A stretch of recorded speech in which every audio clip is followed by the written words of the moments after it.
could promise you, if you're thinking about investing and you're focused on year one and what your returns are, you're not doing this game right, okay? Now, let me show you how this is done on a practical basis so you can begin to understand, like, what I really want you to focus on is right here and right here, okay? Annual dividend income and how much you're putting in over time, right? Focus here and focus here, okay? This is if you're like a middle class earner, okay? If you're kind of in the middle class, you should be able to put at least $1,000 a month in your portfolio. So let's imagine all $1,000 went into a dividend stock. Dividend stock yield is somewhere around a 4% roughly yield, right? At first, it doesn't seem like crap. You're like, big deal. I made like $500 the first year.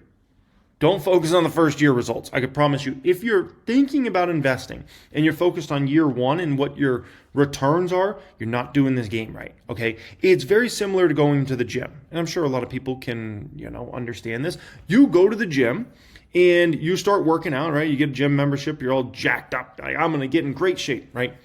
At first, you're not going to see much progress. Like, that's how it is for most people. You're not going to see much progress at all.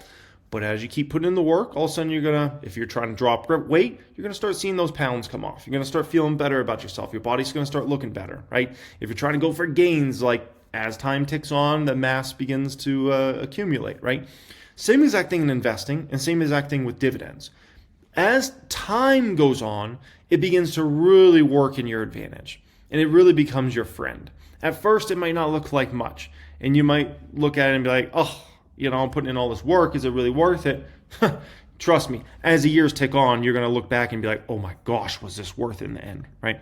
So now we go to year 5, right? By year 5, you're starting to make vacation money, right? You're getting paid about $3,300 a year in dividends. We can call it between $3,000, between years 5 and 10, you start making between $3,000 and $9,000 a year in just dividend income. Right?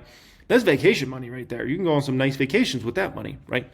Now, by the time you kind of in that 20-year to 30-year time frame, now you're making enough to cover your bills. But by year 20, you're starting to make $35,000 a year just in dividend income, right? By year 25, you're making $63,000 a year just in dividend income. And by year 30, you're starting to make well over 6 figures plus in just dividend income, right? That's cover your bill money if you're somebody that's in the middle class, right?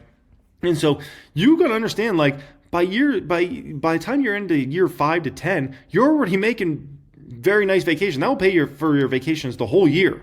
If it's just you or if it's you and a family, like, that's going to cover you, right? And then by year 20, you're already starting to talk about it's covering your bills at that point in time.